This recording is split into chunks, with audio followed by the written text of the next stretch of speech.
Hi there, beautiful souls. Welcome back to another video. Gabi here, your favorite sassy big sister, ready to break down the law of assumption and figure out how to make it work for you. Today, we are going to dive deep into a success story that is going to explode your mind, I promise. So grab your coffee or wine, water, tea, no judgment here, and get ready for this incredible transformation. And if you've been struggling to manifest your desires or you just want to level up your manifesting game, you're in the right place. Please make sure that you hit that subscribe button and ring that bell so you never miss out on a new content that can totally shift your mindset. If you are looking to identify and remove some of your blocks, some of those old stories, go ahead and check out our free course in the description box below. And lastly, for those of you who are using ChatGPT, Gemini, Claude, you name it, you're using some sort of AI during your day and you have started to work with it on your mental diet, make sure that you grab my course on how to manifest with AI. I'm telling you, this is a life changer, game changer for your manifestation practice. And it's really great to do when you are in the moment, especially when you are at work. So go ahead and grab that. It's in the description box below. All right, so we're going to dive deep into a success story today, specifically a success story from a client who really came from the law of assumption community where she was focusing on trying to hit 25,000 affirmations in a day. So she stopped doing that after a coaching session with me, and guess what? Her SP asked her to move in. So let's dig into this. Okay, so what if your SP went from distant and confusing to, can you look for a home for both of us? No chasing, no 25,000 affirmations a day, no crying on the floor with YouTube on autoplay. This literally happened for one of my clients in 3 weeks after our session. So I'm going to break down exactly today what she did step by step so you can stop burning yourself out and actually let your manifestation land and you can enjoy it. All right. So when my client booked with me, she was exhausted. She was done. She had been affirming nonstop. She had been journaling like it was a full-time job. She was meditating, scripting, binge watching SP videos. And instead of feeling magical and glowy, she felt fried. She was anxious. She was obsessed. She was exhausted. And you know that feeling where manifesting starts to feel like homework? That was where she was at. So in our very first session, I told her something that clicked instantly. And I think it's a first key for you all to hear too. I asked her, with all of your other desires, with your money, with your amazing career that you've just landed, with you actually looking for a new home, are you affirming thousands of times a day? Are you journaling like a maniac about your coffee order? She laughed, and of course she said no. And that's exactly not what I'm doing. So I posed to her, why do you suddenly decide that romantic stuff needs this like desperate energy, emergency level effort? Here's the thing. Your SP is not an exception to the law of assumption. And when you treat them like a special case, you secretly affirm that this is hard, this is fragile, I have to work extra to keep them. That is not what you want to be signaling, okay? That is not what you want to be putting out there, okay? So step one for you is to catch your special case story. Anytime you feel like you need to do more because it's your SP, I want you to notice that. First, just catch it. Just notice it. Just sit with that and say, oh, I recognize that that makes me feel like I need to do more. Why do I need to do more here? You don't, okay? So then I want you to step back for step two and match your effort to all of your other manifestations. So any other manifestation that you've had that has come into your life, if you'd normally affirmed a few times, if you visualized once a night, and then you went and go lived your life, I want you to do the same thing for your SP, okay? In step three, I want you to tell yourself, my love life follows the same easy laws as everything else in my reality. Why do I want you to say this? Well, it's your reality. You get to make the rules. And this is an amazing rule for you to have, especially if you've been telling yourself that you need to do more work and to work harder to get your love life to where you want it to be. So I'm going to say that one more time. Write it down. My love life follows the same easy laws as everything else in my reality. Okay. So when I talked my client through these steps, we ended up getting her off of this hamster wheel of like more, and we put her back into this really state of normalcy and calm. So she left that session feeling lighter, and within 2 weeks, she started seeing movement. Then she had a dip. That's normal. The old story tried to drag her back, but instead of spiraling, she did something important. She re-listened to our session and she came back to what I call clean inspired action. So here's the difference. Desperate action is, if I don't text him right now, they'll forget me. You feel tight, you feel panicky, and your whole day will depend upon their reply. Inspired action, you don't recognize that you've done the action until after the action is completed. And oftentimes this feels very fun. This feels very clean. It feels very natural, okay? So it comes typically when your nervous system is calm. In her case, she happened to go on a trip to her SP's city. Nothing to do in relation to him. She was in a calm, grounded place, and she decided, I want to text him. I'm going to assume he wants to see me. That's it. She didn't write 3 pages of scripting. She didn't sit there and say, no, I wait 17 minutes because of angel numbers. Like, she didn't do anything like that. Just clean, aligned decision. And guess what? In that cleaned, aligned decision, she regulated herself first. Okay. She told me that from this calm, grounded place, like she had just gotten back from a walk and she was already feeling as if she was loved and chosen and everything felt really good. She was in a very calm, even space. And she even asked herself, if I already knew I was loved and chosen, what action would feel natural right now? And then she did it. She literally texted him. And she didn't replay the message 30 times. Like, she didn't send it and then shift her focus. She didn't do anything that was overly obsessive. Like, she wasn't sitting there wondering when he was going to text her back or anything like that. She just sent the message and then went about the rest of her day. And because she assumed before she sent the message that he wanted to see her and then didn't let any other story compete with that assumption, she had a very simple inner intention. It was, he wants to see me. I'm assuming he wants to see me and it's going to be beautiful. She didn't micromanage it. She didn't obsess over the exact words that he would say. She didn't script 10 pages about the night. She chose this state. I'm loved, I'm missed, and I'm wanted, and he wants to see me. Then reality played out. Really, her reality mirrored her, okay? And what happened? They spent this amazing romantic night together. He told her that he missed her. He told her he loved her. He even apologized for not being in contact and for how the last interaction that they had was negative. And then he dropped this bomb. When you move for your new job, I want you to look for a home for both of us. So he even said, once I get my things sorted, I'd love to move in with you if that's okay with you. Everything she had been affirming unfolded so naturally. She was in complete shock in the best way.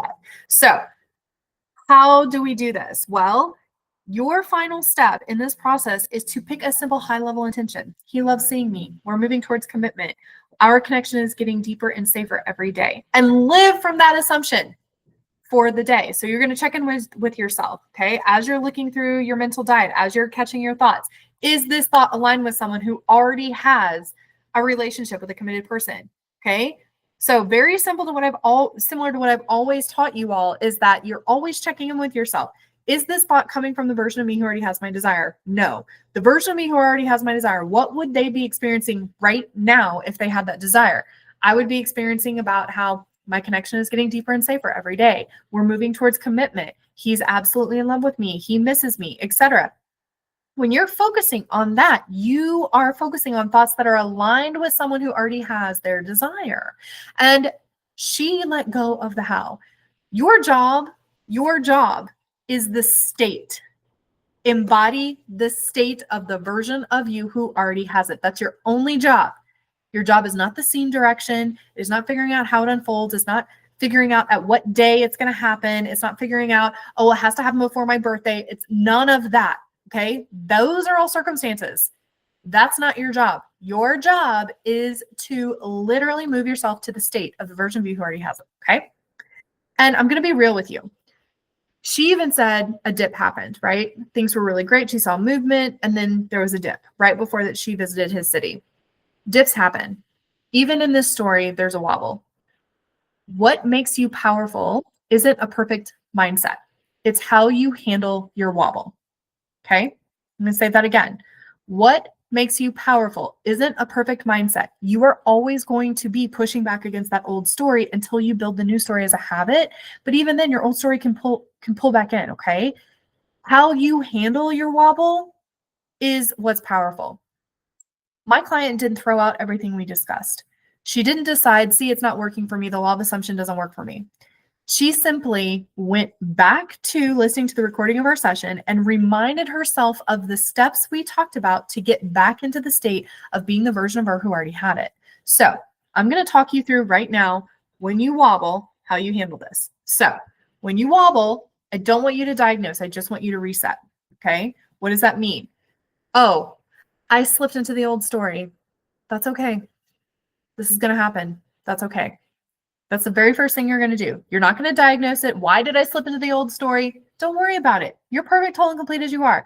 If you sit there and you try and figure out why you slipped into the old story and you do that over and over and over again, you're going to find more reasons for why you're going to slip into the old story. Instead, just reset.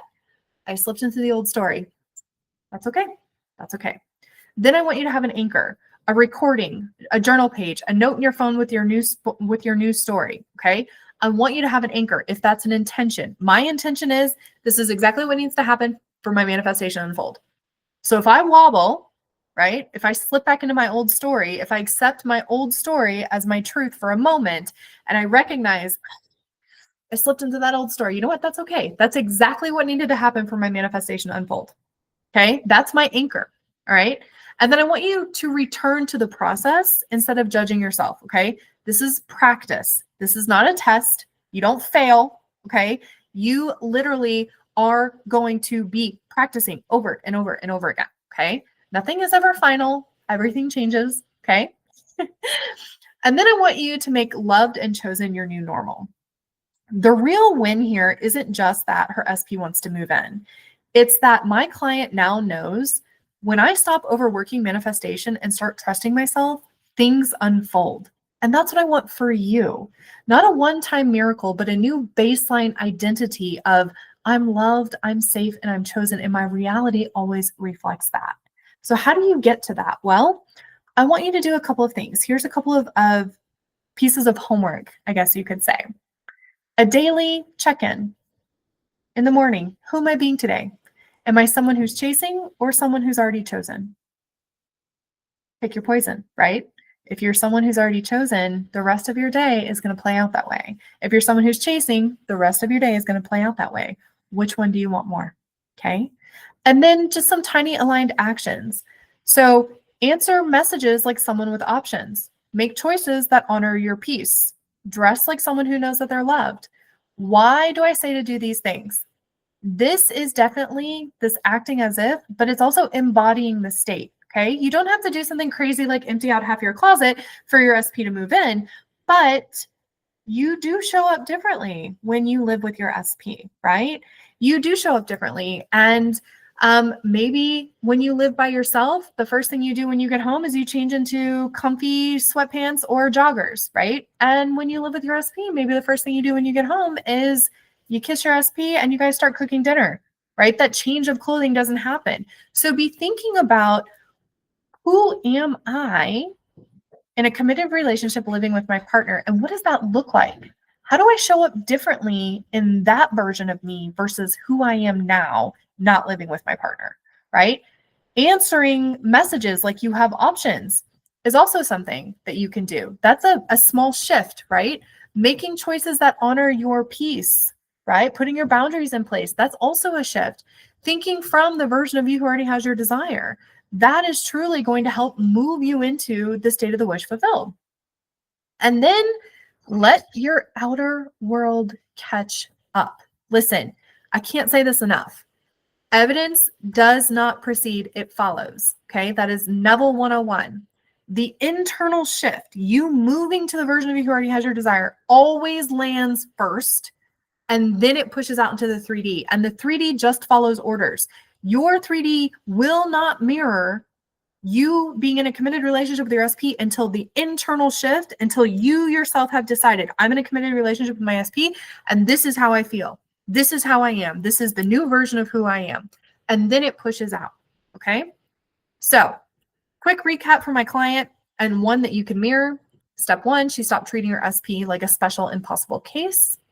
She dropped burnout rituals and techniques and chose simple, calm intentions. She took inspired action from a calm and regulated state. She handles her dips and wobbles by returning to the process, not panicking, not letting anxiety step in. And she embodies the version of the woman who is already loved and chosen. And reality responded with, come build a home with me. Literally. Okay. So if you're tired of doing the most and getting the least, this is your video to simply soften and trust. If you want help applying this to your own situation, the link to book a one-on-one session with me is in the description. And if you love the success story, hit like, subscribe, and comment below. I want you to tell me in the comment section, I choose the calm, chosen version of me, because that's the version your SP and your whole life is waiting to meet. I love you. I'm proud of you. And your move in with me moment is closer than you think. Stick to this. Guys, you can do this. Manifesting is simple. We as humans just like to make it more complicated than it is. Okay? All right. It's time for you to step into your power. I hope that this video resonated with you. And if it did, go ahead and hit that like button and share it with someone who needs to hear this message. All right. Stay fierce. Stay fabulous. And remember, you are the creator of your own reality. You can also have this success. I believe in you. You've got this. All right. I'll see you next week. Bye.